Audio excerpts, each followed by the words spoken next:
이재명 후보 지난달 29일이었죠. 저학력 저소득층이 국민의힘을 지지하는 경우가 많다. 이런 발언을 해서 한 차례 곤혹을 치르기도 했습니다. 이 논란이 채 수습이 되기도 전에 다시 이 의원들을 욕할 수 있는 온라인 플랫폼을 만들자라는 발언으로 논란에 휩싸이게 된 겁니다. 자, 연일 이렇게 이 자신의 발언을 두고 논란이 자꾸 일자 이재명 후보가 어제 이런 반응을 보였습니다.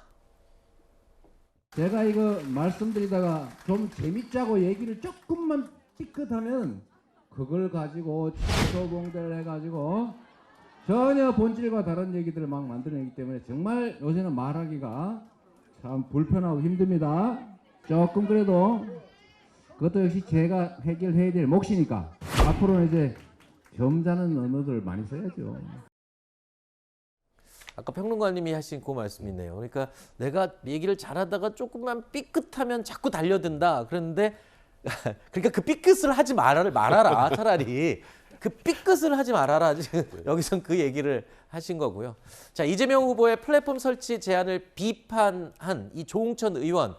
만약에 그게 생기면 조응천 의원이 본인이 계속 1등할 것 같다고 아까 말씀을 하셨다고 하는데 오늘 한 라디오 방송에 출연을 했습니다. 이 자리에서 이재명 후보가 연일 발언 논란에 휩싸이는 것에 대해서 조응천 의원 이런 의견을 냈습니다. 어떤 의견이었을까요? 들어보시죠. 이재명 의원이 최근 들어가지고 일일 실언하는 것 같습니다. 그리고선 이걸 뭐 상대방이나 혹은 언론에서 지적하면 거두절미하고 발언의 취지를 왜곡한다. 이렇게 변명해요. 매번 상대방이 언론이 그 발언을 왜곡한다면은 저 같으면 내가 어디 그런 빌미를 줬을까라고 뒤돌아봤을 것 같습니다. 이 발언들이 그 설화 리스크가 될 수도 있고 나중에 이제 이재명 당 대표가 되면 그 발목을 잡을 수도 있다고 보세요? 그렇죠. 자, 이 부분이 포인트입니다. 그러니까 이게 당 대표 되는데 발목을 잡을 수도 있다. 지금 시기에는 굉장히 예민한 얘기죠.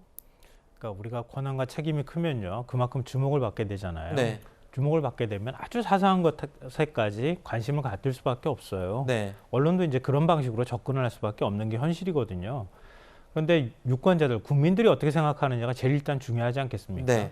근데 정치학에서 그런 얘기들 많이 해요. 정치인의 말은 단어로 머릿속에 기억이 돼요. 그러니까 굉장히 많은 말들로 그 말들을 다 논리적으로 이해하고 그걸 받아들여서 판단을 하는 이런 방식이라기보다는 우리가 말이라고 하는 메시지라는 게 원래 그렇거든요. 그 말을 하는 가운데 어떤 단어, 특정한 단어나 이런 것들을 우리 머릿속에 기억을 한다는 거예요. 네.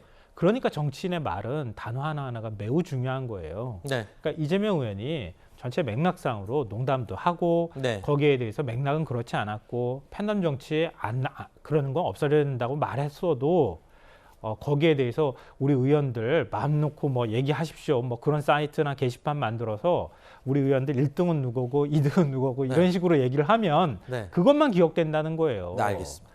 그러니까 그런 방식으로 화법을 구성하는 것을 좀 바꿀 필요가 있다. 그리고 네. 그것에 대해서 문매가 쏟아지더라도 이제는 당대표가 될 사람이기도 하고 또 네. 차기 대권주자이기 알겠습니다. 때문에 이런 것들은 좀 감수하고 가야 되겠다는 생각을 하면서 정치를 해야 할 필요가 있다고 생각합니다. 네. 그러니까 이 플랫폼을 만든다고 얘기할 때도 의원님들에게 하고 싶은 말씀이 있으면 허심탄회하게 막 편하게 할 수 있는 플랫폼을 만들겠습니다 해야 되는데 굳이 욕하고 싶은 의원 마음껏 욕할 수 있게 하겠습니다. 여기서 이제 핀트가 네. 삐끗한다는 그 맞습니다. 얘기인 것 같아요. 네네. 아까 이재명 후보도 본인이 조금 삐끗했다. 이 삐끗 그 부분을 얘기를 짚어주셨는데 알겠습니다. 자, 이런 가운데 이렇게 발언 논란에 휩싸인 이재명 의원 어제요 또 의미 있는 날이었습니다. 국회 상임위의 첫 데뷔전을 치르는 날이었습니다. 일로 오셔야 됩니다. 제가 편을 잘 몰라서 고생하셨습니다. 외교와 국방 안보 문제는 정쟁의 대상이 되어서는 안 된다라는 말씀을 드리면서 그 전통을 잘 지켜오신 우리 선배 의원 여러분께 감사 말씀드립니다. 다시는 지지 않는 나라, 주권을 빼앗기지 않는 나라를 만들기 위해서 저도 함께 하겠다는 말씀을 드리면서 들으신 것처럼 첫 인사말에서 지지 않는 나라, 주권을 빼앗기지 않는 나라를 만들겠다는 포부를 밝혔습니다. 자, 이재명 의원이요, 이종섭 국방부 장관과 질의응답을 주고 받기도 했는데요. 그 모습도 영상으로 준비했습니다. 함께 보시죠. 불필요하게 또는 꼭 안 해도 될 그런 자극적 언행이나 이런 것들을 통해서 괜히 위기를 더 조장할 필요는 없다. 적대감을 강화할 필요는 없다. 소위 평화 상태를 유지하는 것이 가장 강력한 안보다. 평화 상태를 유지하는 것이 제일 좋은데 힘이 없으면 그게 유지가 안 된다고 봅니다. 강력한 국방력을 바탕으로. 예, 그렇습니다. 당연히 해야 될 일이. 지금 북한의 핵탄두 소형화가 어느 정도 진척됐다고 보십니까? 저희들 정확하게 판단하기 어렵지만 상당한 수준이다 이렇게. 별로 아는 게 없는 것 같아요. 상당한 게 어느 정도인지를 잘 모르겠는데.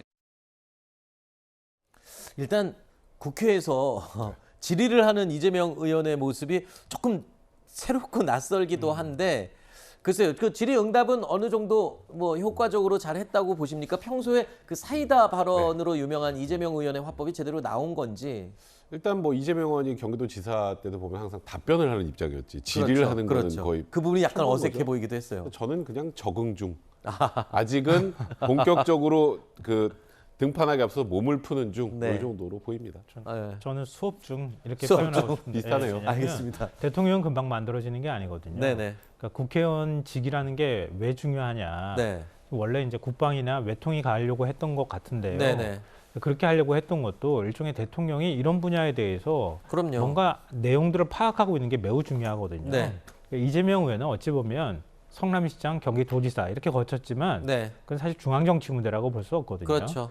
대통령이 나중에 되겠다고 하면 네. 이런 국회에서 상임이나 이런 자리에서 끊임없이 수업을 받는 과정이 필요하다. 그 받는 과정의 첫 시작이다 이렇게 생각합니다. 알겠습니다.